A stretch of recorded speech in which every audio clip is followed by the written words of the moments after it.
Never Ending Adventure. Assalamualaikum warahmatullahi wabarakatuh. Hai Sobat Cermai, apa kabarnya pagi ini? Semoga selalu dalam keadaan sehat dan semangat beraktivitas. Kali ini aku Cermai akan berbincang-bincang dalam segmen Mengenal Lebih Dekat. Siapa yang mau kita kenal lebih dekat kali ini? Kita bisa lihat di sebelah kanan saya, ada seorang pria, petugas Taman Nasional Gunung Cermai. Langsung aja Kang, kenalan Kang. Yap. Assalamualaikum warahmatullahi wabarakatuh. Perkenalkan nama saya Yusri Hilmi. Saya salah satu petugas Taman Nasional Gunung Ciremai yang lokasi kerja saya di Seki 1 Kuningan sebagai penyuluh kehutanan. Kehutanan, Ya. oke. Berarti di Cermai udah cukup lama ya? Ciremai baru mau setahun, Bu. Jadi sebelumnya? Baru setahun. Di sebelumnya saya bertugas di Taman Nasional Gunung Halimun Salak kurang lebih 9 tahun. mulai tahun 2000. 2012. Oh, 2014. 14. Oke, jadi 2014 sebagai penyuluh kehutanan di TN Halimun Ya. Salak, kemudian pindah ke Cermai karena Ya. kampung halaman. Iya, Berarti putra daerah Sobat Cermai. Oke. Majalengka berarti kan? Majalengka, Oke. ya. Berarti di penyuluh kehutanan ini memang benar-benar cita-cita dari awal atau memang apa namanya ya, ada diracuni orang gitu atau memang Iya. melihat sesuatu atau seseorang gitu? Jadi sebelumnya saya kan bekerja di swasta, Bu. Bekerja di bidang sama perkebunan kehutanan juga, Sawit. ya, perkebunan sawit. Nah, kebetulan waktu itu saya juga memegang satu site perkebunan yang memang berdekatan dengan waktu itu masyarakat Dayak, ya, masyarakat Dayak, dan sering sekali berinteraksi dengan mereka, terus bagaimana mencoba memahami kemauan mereka dengan yang kondisi lapangan di sana, dan pada akhirnya kebetulan ada kesempatan untuk di KLHK saya mencoba, dan saya rasa saya mempunyai sedikit bekal untuk karena sudah pernah mengenal iya, masyarakat. betul. Karena sebetulnya di Kalimantan juga ya mencoba-coba. Jadi mungkin tersesat di jalan yang benar. Cenah.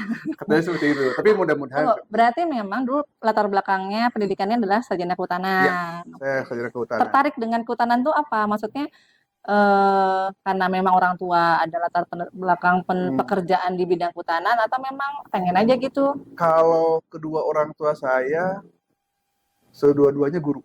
Jadi memang keluarga besar saya sebetulnya nggak ada latar belakang di bidang kehutanan. Banyaknya guru kebetulan. Nah, Pendidikan kalau ya. saya kenapa ngambil kehutanan, dulunya ya senangnya naik gunung aja waktu dulu. Ya seringnya ke Gunung Ciremai.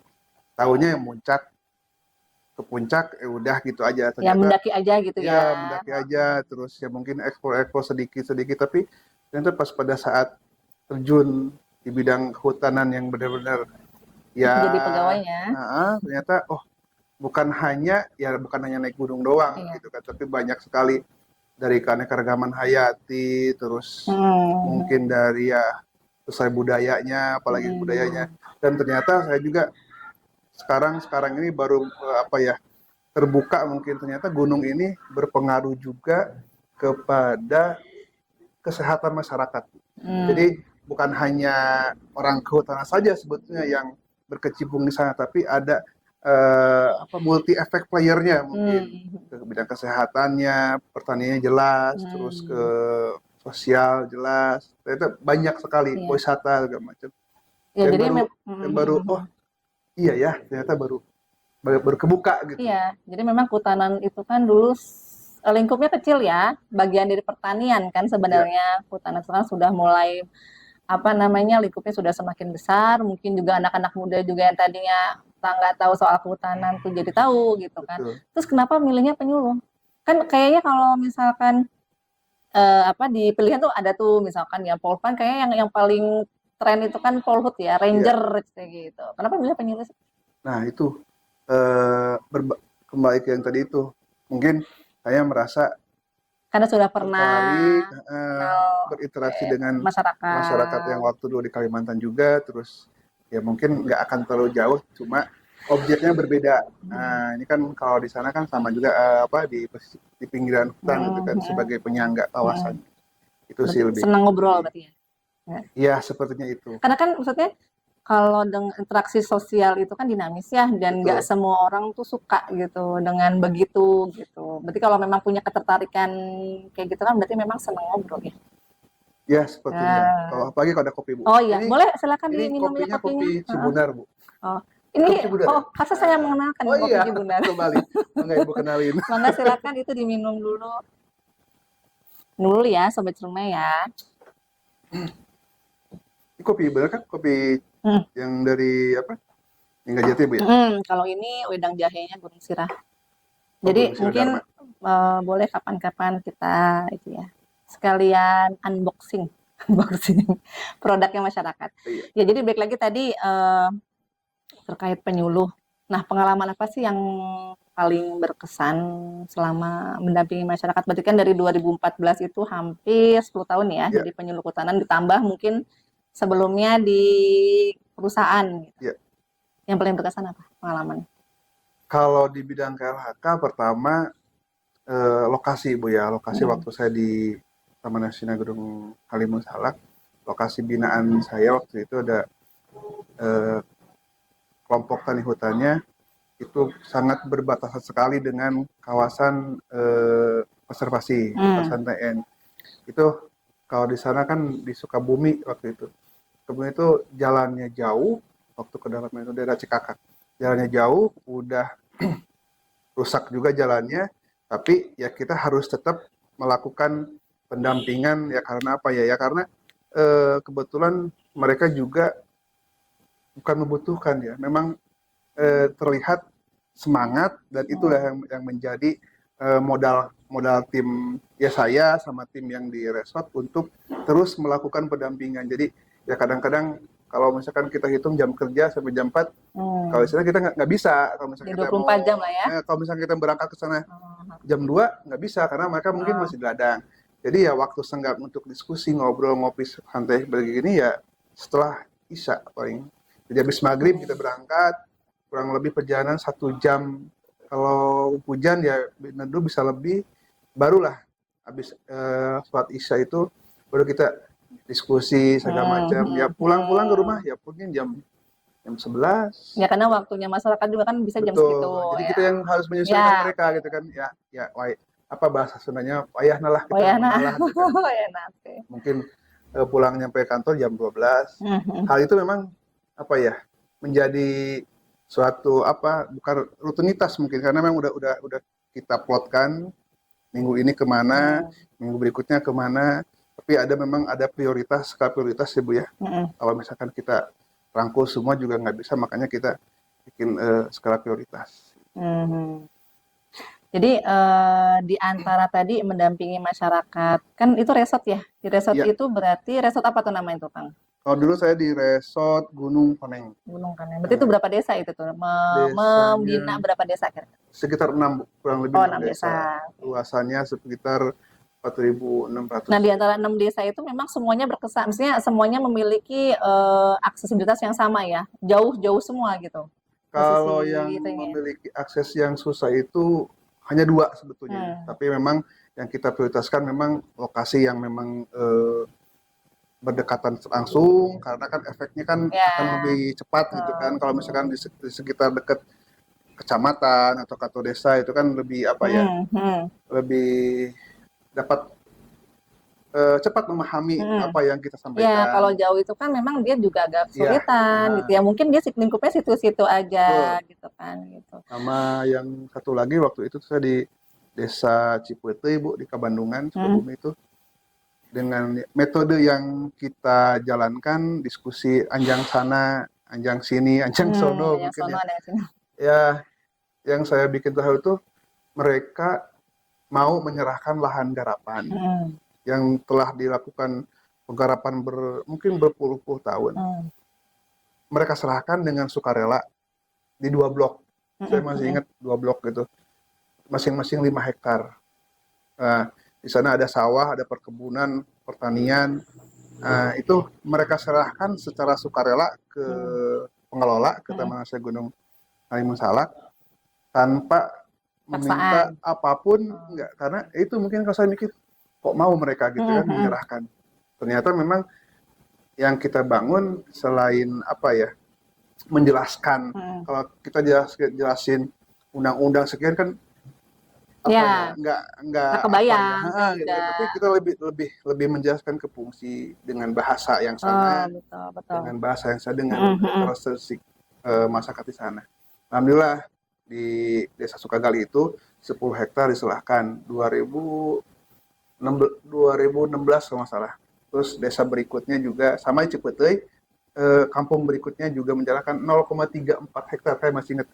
Terus tahun berikutnya lagi itu ada di Desa Purwosari menyerahkan, meskipun 0,20 itu apa ya, kalau menurut kami sih itu berharga karena bukan itu yang dicari, tapi kesadaran perubahan pola pikir yang berubah gitu. Kayak saya juga pernah sih mendengar gitu ya, bahwa kalau di Halim Salak itu juga memang banyak masyarakat yang tadi dari sisi pemberdayaan memang banyak disupport, tapi memang keterkaitan dengan kawasannya memang tinggi. Tapi ternyata terbukti ya sebenarnya mereka itu juga sebenarnya sadar gitu dengan kawasan hutan lah ya di Taman Nasional itu memang seharusnya ya memang untuk konservasi, kalaupun pemanfaatannya yang bisa dilakukan ya lebih ke wisata gitu kan ya, jasa lingkungan gitu. Ada lagi Bu. Jadi kalau kita kan berbicara tentang pemberdayaan atau pembinaan di penyangga. Saya sama teman-teman mencoba melakukan pembinaan di luar TUSI lah gitu kan. Di luar TUSI malahan. Saya mencoba melakukan pendekatan atau banyak diskusi dengan teman-teman komunitas Vespa, Bu. Nah, pantas ya, coba dilihat rambutnya. Gerai semua ya kan. Nah, salah satu yang saya senang dari teman-teman itu Forum Komunikasi Vespa Bogor yang di Bogor, saya diskusi mereka, saya sedikit membuka terkait apa sih konservasi secara kecil, secara besar, karena mereka juga orang Bogor gitu kan. Mereka mau melakukan penanaman dan sudah 2 kali melakukan kegiatan bermotor, bervespa, bertamasya, tapi berkonservasi. Ya hobi lah ya, jadi hobinya itu tersalurkan, tapi sisi konservasi juga ada. Jadi teman-teman di sana melakukan penanaman, dan penanaman itu akan dimonitor selama 2 tahun. Selama 2 tahun ini kita breakdown lagi. 1 tahun pertama itu akan penanaman pertama itu akan diukur tingginya berapa, lilitan batangnya berapa, itu akan kita hitung, dimasukkan, dilaporkan ke Taman Nasional. Setelah 6 bulan juga akan sama, selama 2 tahun. Nah ini akan. Berarti sudah berjalan berapa tahun sampai sekarang? Masih berjalan? Kalau yang pertama kita nggak hitung. Kayak yang kegiatan yang kedua kita kemas dengan Bogor Vespa Rally Volume 2, Volume 2 itu kita kemas seperti itu. Ini yang berjalan ke 2. Berarti akan dilanjutkan nggak dengan di Ciremai gitu? Ya nggak, Sobat Ciremai? Mudah-mudahan. Saya rasa bukan hanya teman-teman penggiat skuter atau Vespa saja, mungkin juga kalau saya sih bermimpinya dengan kegiatan semacam itu dapat merangkul komunitas motor trail, Vespa ataupun apalah, atau mungkin sekarang yang Farfan juga banyak, mungkin itu juga mudah-mudahan didukung sama kantor ya Bu ya. Jadi kita bikin semacam itu Bu. Ya, jadi memang banyak segmen-segmen yang tidak tersentuh sebenarnya ya. Terus gini, terakhir mungkin ya Kang ya, beda kan sudah merasakan di 2 tempatnya, antara Ciremai dengan Halimun, bisa merasakan bedanya nggak sih aura-aura karakter masyarakatnya dan mungkin kebiasaannya gitu? Ya, kalau di sini kan cenderung lebih dekat dengan pusat perkotaan, jadi informasi pun akan lebih cepat.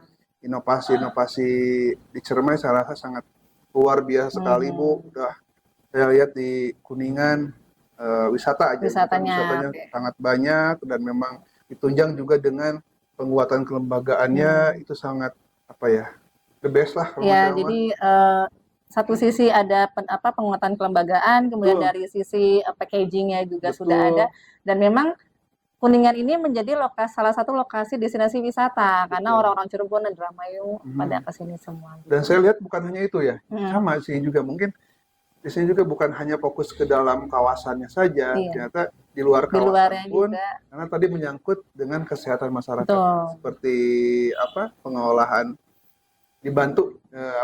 dibantunya masyarakat, terutama yang di daerah Kuningan itu untuk Dari pengolahan kohe ya. air. Kohe itu juga, ini juga kan briket ya Bu ya. Salah satunya ini, Sebelah Bapak. salah satunya juga produknya. Ya, ya. Boleh ditunjukin Kang, boleh tunjukin Ini atau ini Kerkul, ini briket. briket yang dari Lamping Tidang yang ada di Kautungan ya Bu ya, Potongan. Kautungan. Nanti kayaknya menarik ya Sobat Cermai, nanti akan kita coba mengulik lebih dalam lagi. Mungkin ini teman-teman fungsional lain, salah satunya adalah pengendali ekosistem hutan. Nah, nanti kita coba kita kulik-kulik seperti apa ya namanya,